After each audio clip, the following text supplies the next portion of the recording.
we're going to be talking about the architecture of emotional safety. We spend a ton of time talking about trauma in its most extreme, obvious forms. But today, we are exploring the quiet, subtle, and totally invisible foundations of our emotional well-being. Now, if you've ever looked back at your childhood, pictured a perfectly normal suburban house with literally zero visible catastrophes, and then felt this intense guilt for your own internal struggles, well, this question perfectly captures that profound confusion. You might look at your past and think, hey, I wasn't abandoned. I wasn't physically harmed. So why on earth is my nervous system so incredibly on edge? People do this all the time, right? We compare our childhoods against visibly traumatic stories and just assume our own emotional struggles must be illegitimate.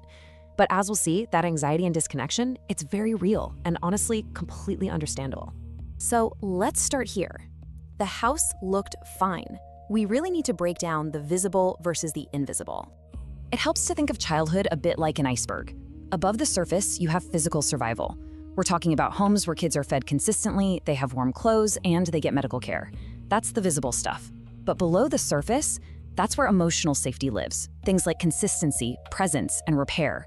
And the absolute most crucial takeaway here is that a kid can have literally every single one of their physical survival needs met while their nervous system is simultaneously experiencing chronic insecurity.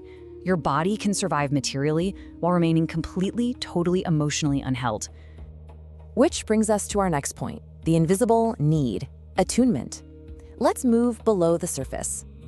So what do our developing brains actually need to build that foundational sense of safety? Well, it really comes down to emotional attunement. This is basically a caregiver's ability to recognize, respond to, and emotionally resonate with a child's internal state.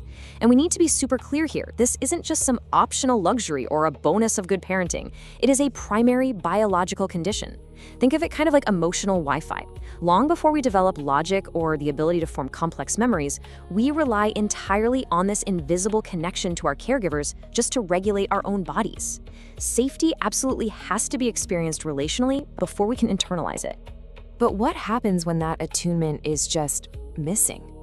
Well, emotional deprivation rarely announces itself in the moment. It's not usually some huge dramatic event. Instead, it accumulates quietly. It's the sad kid who just keeps hearing, oh, it's not a big deal. It's distress that's constantly met with an iPad to distract them, or a parent who gets visibly irritated by their tears. Over time, the child's nervous system starts to learn a really painful math equation. Showing vulnerability equals isolation or being a burden, not connection.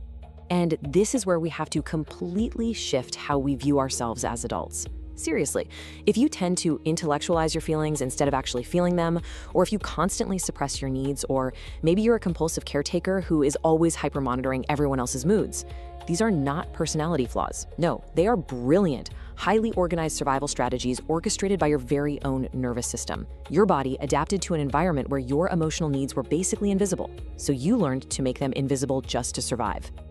All right, let's move on to learning inconsistency as a threat, specifically when the emotional weather is unpredictable. You see, emotional unsafety isn't just about something being absent. It's also about unpredictability. Just look at how this builds over the years. An infant might start in a volatile environment where a caregiver is super warm one minute and completely withdrawn the next. By childhood, they're already anticipating danger. They're monitoring footsteps, shifts in tone of voice, or facial tension like a little human seismograph. By the time they reach adolescence, this is literally hardwired the body for chronic hypervigilance. The nervous system is just constantly scanning the room for any subtle changes in the atmosphere. And finally, in adulthood, the nervous system has become so incredibly good at predicting instability that peace itself actually triggers anxiety.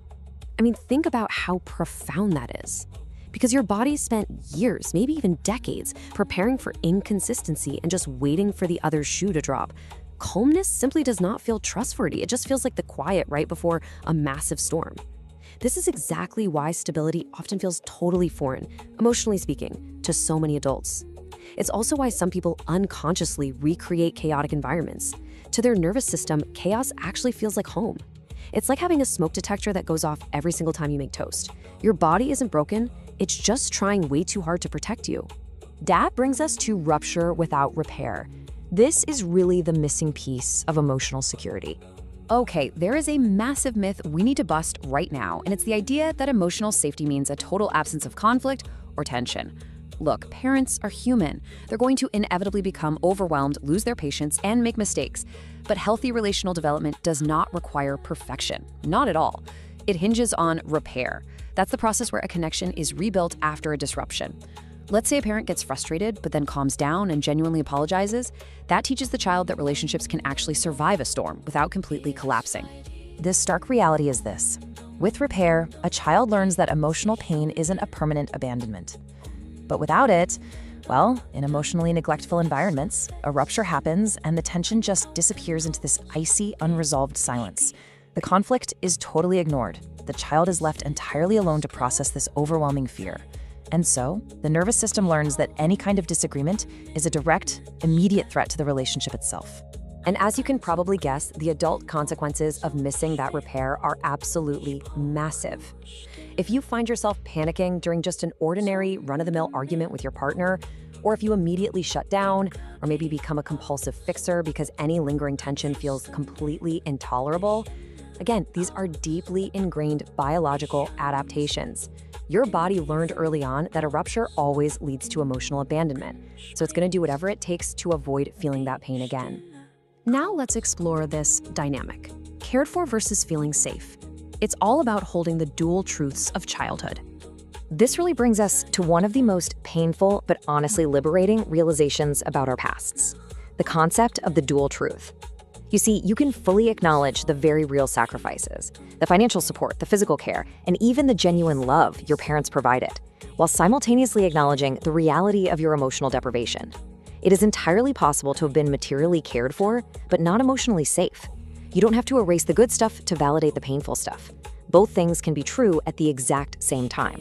And this compassionate nuance really matters because it moves us away from simple black and white blame. Because why do caregivers actually struggle with this? Well, they very often have their own unresolved conditioning or undisclosed trauma.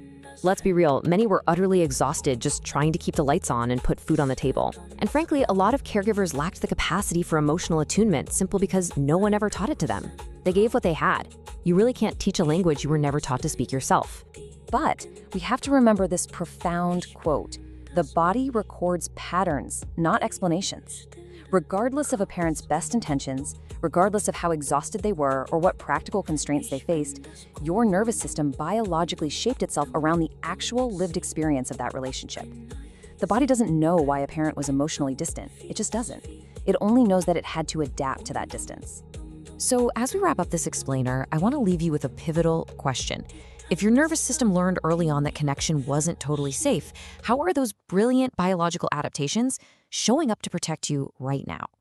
Whether it's hypervigilance, intellectualizing everything, or avoiding conflict like the plague, try to look at these patterns not as broken parts of yourself, but as an incredible internal architecture that was built entirely for your survival.